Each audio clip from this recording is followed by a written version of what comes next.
Hello and welcome to OurTime. What can I tell you about our guest this week? Where do I begin? Well, there's so many avenues of his profession that we can talk about, and we will. So with no further introduction, here is Markus Hamence. Malcolm, what a pleasure to be here. Thank you for having me. Amazing thing to see you. Oh my God, what a joy. We've been trying to do this for a while. For quite some time. Finally here. Because you are the busy man about town. You can speak. Oh, no. I've followed your career. No. Every week you've got to write a column for the Sunday Mail. So you must get about a lot because it's a lot of local gossip as what's going on in town. And they said Adelaide was boring. I've got news for them, Malcolm. Adelaide has never been so fun in my view. No, you've got, because what you write about is so diverse. Yes, absolutely. You know, so many different things that are happening. Even sport every now and again. Who would have thought? I'm not a mad sports person myself, I must admit. It's so funny. What show were the sportsmen in? That's what I'd be asking. What were they wearing? Yes.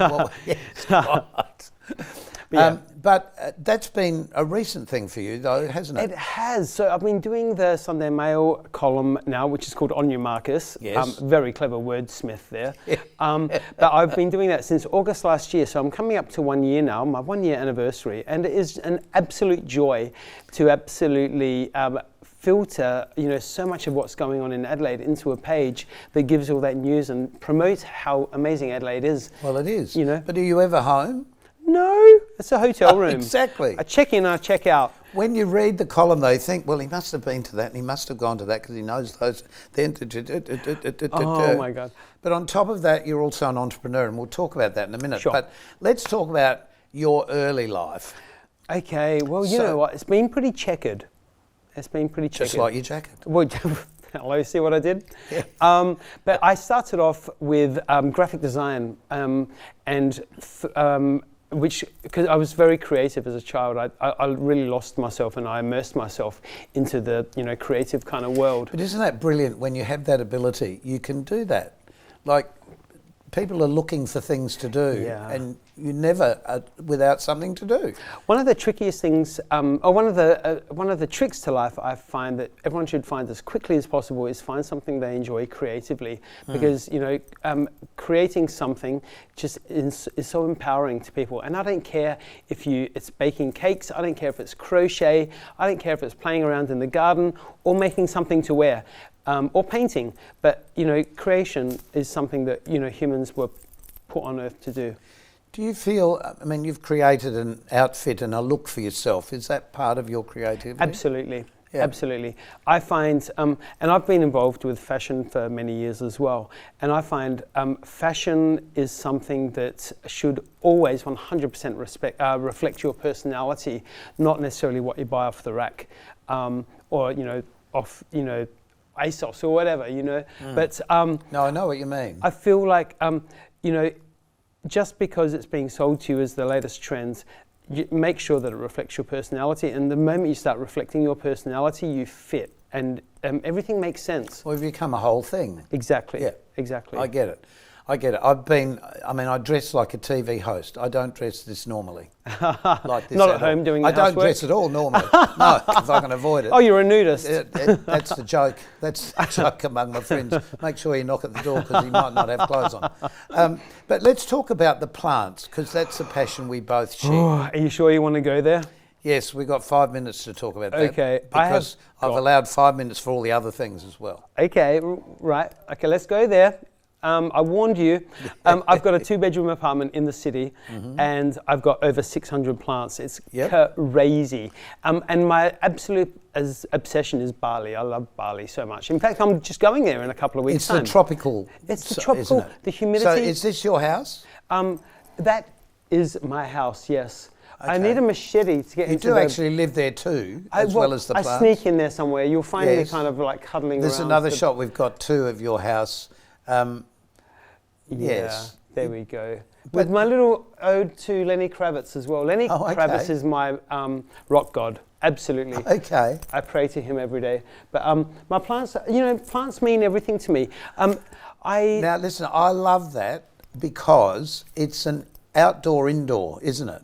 It is. Yes. So you're communing with nature just by being home. Yes. If that makes sense. Absolutely. I must admit, I don't have quite that many plants, but you've got jobs to do. My house is chock-a-block full of plants. Oh. It's the time though, because you've got to look after plants like children. Yep, absolutely. 100%. But you know what? For me, a home should be your sanctuary. It should be your cocoon.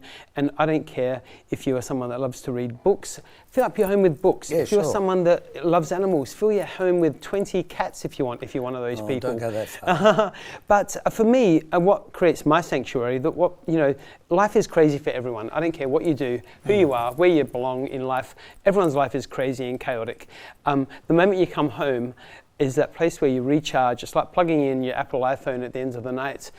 So coming home for me should be a place of my sanctuary, my cocoon, the place that makes me feel good again. Yes, exactly. Because those bills and those things will still keep on coming in. That's the joke about throwing off all the clothes when you get home. Woo, woo. The place that you can be you. Yeah, yep. And I've got some friends actually that insist their shoes come off at the front door because it's leaving the day behind. Yes. And it's walking into your sanctuary. Yes.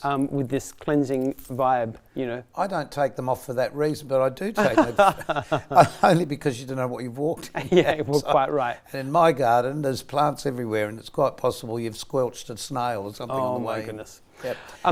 But the plant thing, but you've also been a designer for people. Yes. Putting plants, yes. Not only in their homes, their businesses, I'm assuming. Yes, quite right. So I studied interior design back in the early 2000s, and as we probably remember, during the 2000s, there wasn't a lot of plants being involved in the home situation. No. The 80s and 90s did it, but then we became quite minimal in the 2000s. That's how I started in the 80s, I think. Well, actually in the 70s I started.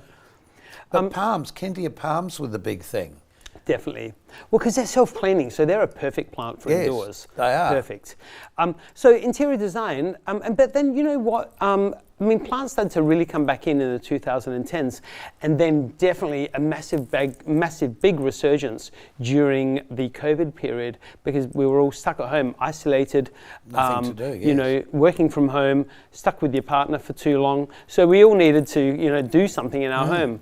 And so I started getting a lot of questions because people knew my love of plants. So I started getting a lot of questions about, how to look after this plant. Is this plant going to be okay there? Rah, rah, rah, rah. So I really turned it all into a business, and I just love it. So I took my interior design and turned it into a plant business as well. Super fun.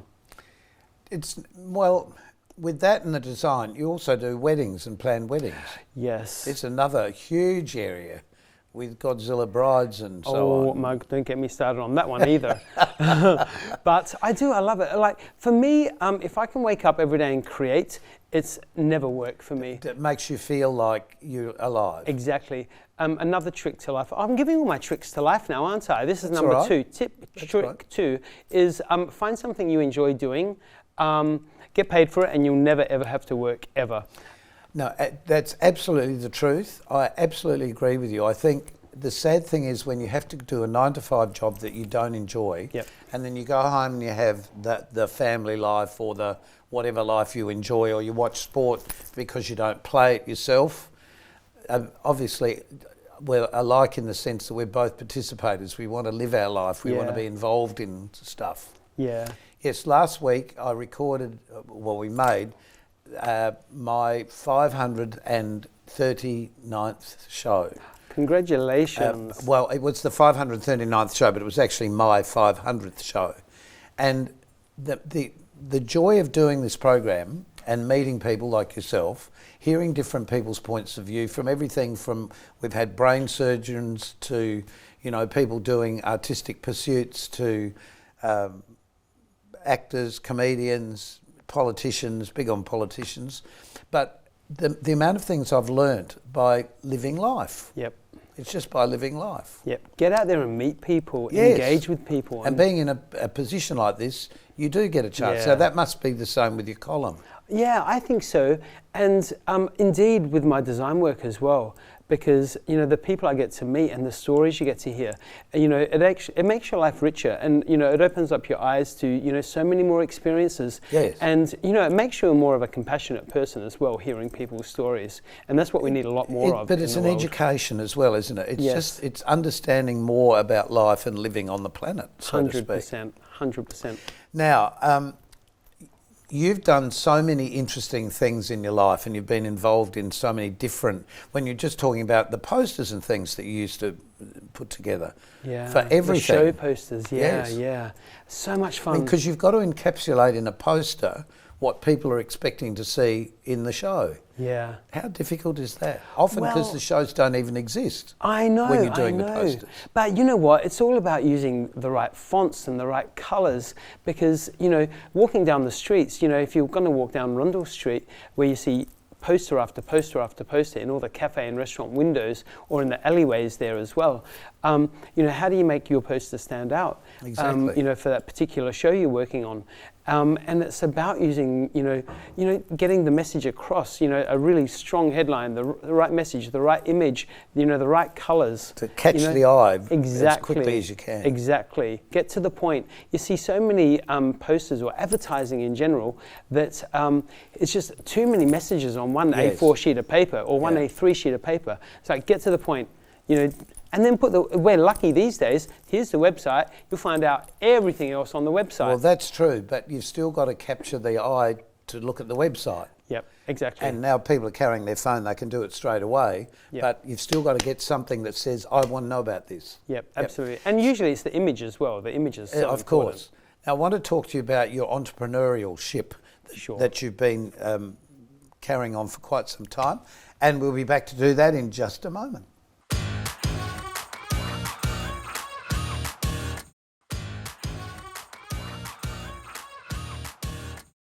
Markus is our guest, and we're just about to talk about some of the people you've entrepreneured to come to Adelaide. National names at the Regal Theatre here in Adelaide. What made you become a promoter? Because it's the quickest way to lose everything you've ever earned. Oh my goodness, you are right. Mm-hmm. But you know what? A darling friend of mine at the time, and I we're always out at the shows, seeing all the shows. As we all know, COVID happens in 2020, literally the day finished. Yes, it was. And then the bang, day after lockdown. Everything closed down. Exactly. Yep. That was perfectly timed. Yes, that was a move. I see what they did. I don't think they started COVID though. I don't think they had a plan in place at the time. No. I think the government here in South Australia actually realised if they closed everything down, there wouldn't be so much tax. No, exactly. But we were like, well, damn, what are we going to do now? And obviously everyone got into this panic state, and I'm very much a gregarious person who likes to engage with people. I find that very hard to believe that you're gregarious. Sure you do. I really do.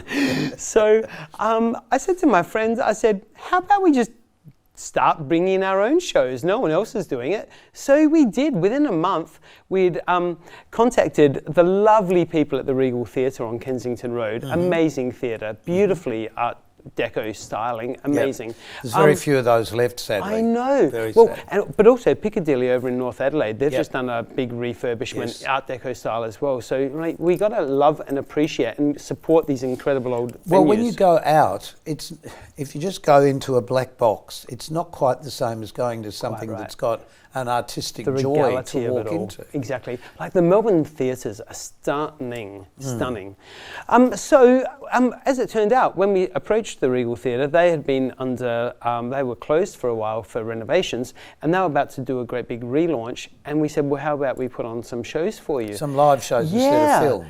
And originally we'd got Rhonda Birchmore. Rhonda's a darling friend of mine. I said to Rhonda, you got to come over. We're going to open up the theatre, blah, blah, blah. So we had her, and then friggin' Melbourne said no, she's not leaving the state, or we wouldn't let her in. Oh, that's right. So yes, no, we wouldn't let her in. It was a disaster. So this was like a week before the show, mind you. I remember. I phoned my darling friend Todd McKenney over in Sydney, and I said, Todd, I need you to come over to Adelaide now. Fortunately, because I mean, no artist was actually working in Australia at all, so he was free. So he came in, stepped in for Rhonda, and we did the most amazing grand opening weekend at the Regal Theatre. And then everything's just happened from there. We've had everyone from Joel Creasy to Casey Chambers and Renee Gayer, bless, last year before, she only passed away this year. So sad. Really sad. Very sad. Such an incredible voice. And speaking of incredible voices, Wendy Matthews, Grace Knight, all of them. But really excitedly, but the next big one we've got, which is May the 19th, is Anthony Collier and Tim Campbell together for the first time. Oh, brilliant. Yep, fun times. They, both of them, post some amazing, both personal and very amusing stuff. Very funny. On Facebook. Yes. Which I do see. And I'm very amused. But I'm amused with their honesty and their great sense of humour. Very, yeah. And as a couple, they really are, they're headliners in Australian entertainment. Very. Both of them. Yep. And together, they'll be fabulous, I would think. I think so too. I'm really looking forward to it. I've seen them both independently before, but never together, so it will be good. And they're totally different performers. Like Anthony is obviously an incredible voice, amazing voice. Whereas Tim is very much the showman. He's essentially a bit of a Peter Allen, without the piano maybe, but he's the showman. So we've got this incredible voice. Who knows what might happen Who on knows? the night? Well, exactly. So I'm going to be really intrigued to see how these shows go together with these guys, but practically sold out as well, which is great. It's going to be a really good fun night. Australia, particularly here, we don't really have. Everybody calls it cabaret now. Yep. But before cabaret, people actually did an act. They did a show that was just considered a show. Yep. And the word cabaret sometimes is badly sort of bantered around with the wrong meaning, because cabaret essentially really means that there's food and drink involved and you break the fourth wall. Yep. But with an act, you've already broken the fourth wall, because that's the whole purpose of it. It is to have that intimacy with the audience. 100%. And I think that's where we've really nailed it as well, with the Adelaide Festival Centre doing the Adelaide Cabaret Festival.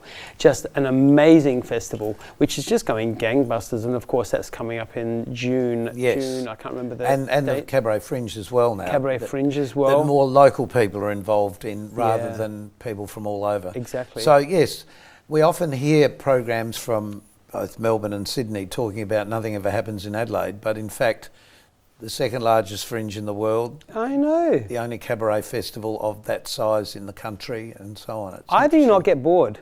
I don't get bored at all. And that paper gets filled up every week, trust me. Right. But if I hear one more person say Adelaide is boring, I'm just going to march round to their house and say, turn off your Netflix and get out. No, kill all their plants. There's things to do. Oh, God. Chop all their plants We off. on their plants. I don't know they could do that. That's funny. So, Marcus, what else is in your bag of tricks? Because I know there's more. Talk about the weddings. Oh my goodness. Okay, so I do love my event styling as well, which came about. So going back a few years. Doesn't have to be a wedding, it's just any event. 21st, bar mitzvahs, anything. A wedding is an event.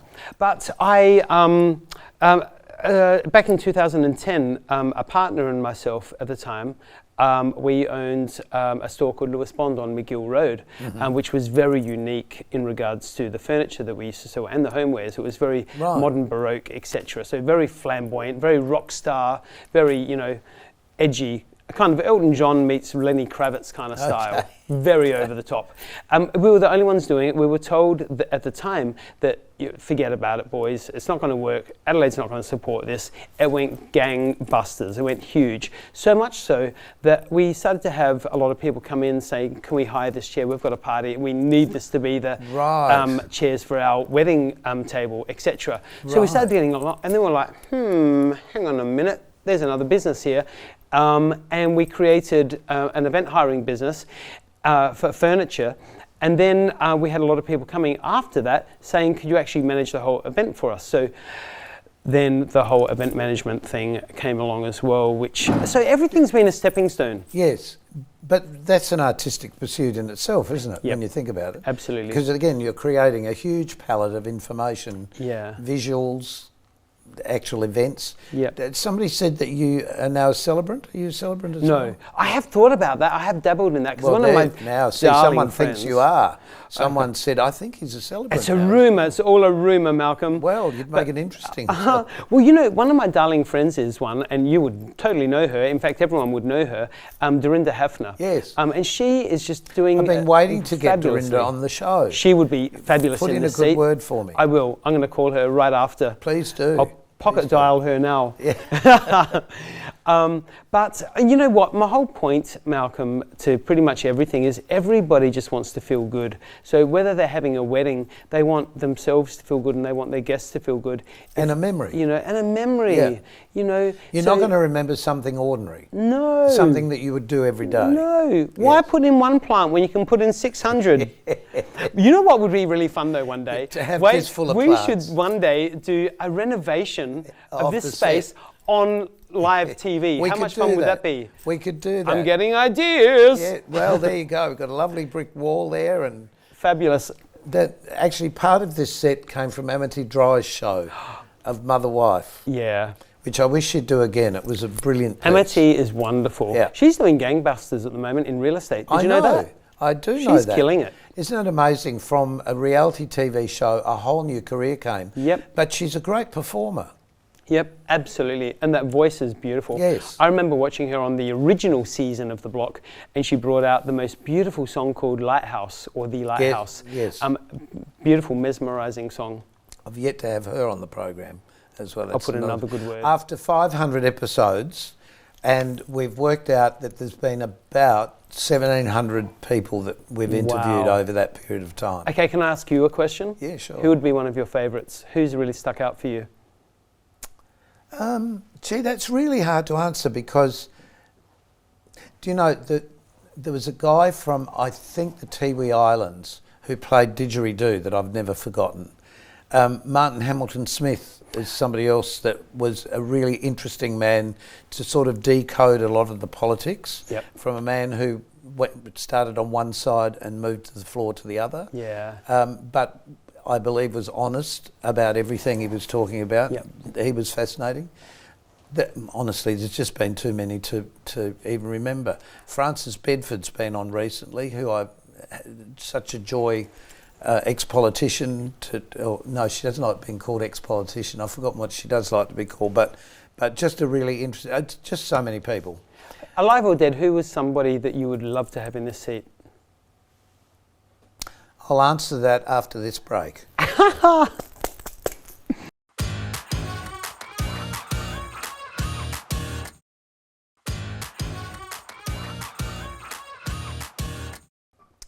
I've been talking with Markus Hamence in the last half hour, and there's just so much to talk about. We've only got 2.5 minutes left, they just told We can do it. We can do We can it. get through this. So what are we going to talk about? You asked me who I'd like to interview. I asked, who would you like here, alive or dead? Honestly, I don't know, because everyone I've talked to has had such a different story to tell. Yeah. And it's just been so interesting. You know about famous people, but you do know about famous people. It's the people you don't know about that have got the interesting stories. That's what I've found. You know what, Malcolm? I absolutely agree. And I've dealt with so many different kinds of people in so many different industries. At the end of the day, everyone is a human being with a story to tell. Doesn't matter if they're high profile or work, emptying bins in the canteen area. Everyone's got an incredible story. Yes. Everyone's got highs and lows. Everybody. Tim and Anthony would be good to talk with. I'll see if I can arrange that for you. If we're happening that week, that'd be fantastic. Look, what your next big thing is their show that's coming up in a week or so. Yep. After that, what's happening? Well, another thing I really enjoy doing is plant workshops. So I tour around South Australia doing all my plant workshop and educating, all with the underlying factor of good positive mental health.